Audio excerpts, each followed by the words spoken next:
Well, the power's out, so gotta get the generator fired up. Not like we've gotten like almost 2 feet of snow already. Now, I can run the generator on my homemade diesel fuel. I've talked about it before, but I usually don't run it because I don't want to have to go mixing fuel nonstop for the generator. Plus, after like, let's just say 5 years, don't want to have to buy another generator unit and things like that. But we run the generator when we need to, like right now. Come on, lady, come on inside. You're all covered with snow and everything. Into the dark abyss. Now, the way I have this set up, one is we have a separate 200 amp from the main line, the pole. So right there, that disconnected both hots, the neutral. And then so on this one, going this 100 amp I have going to the generator, flip that on so it can backfeed into the system. I know it's not the right way, but sue me, you know.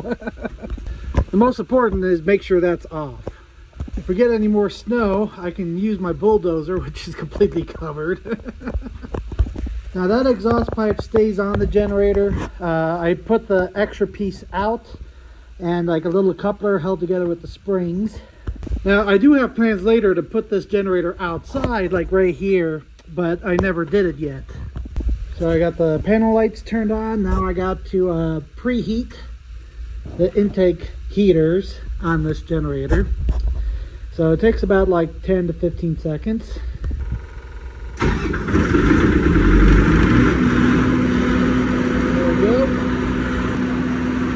Now I'm going to let it run for a little bit, start warming up and things like that. So now I can close the circuit. Now we have power. So yeah, the lights are already off down here, but there we go.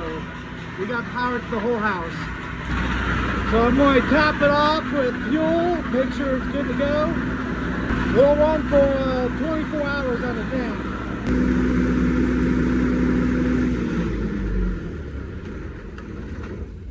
Well, the power's back on.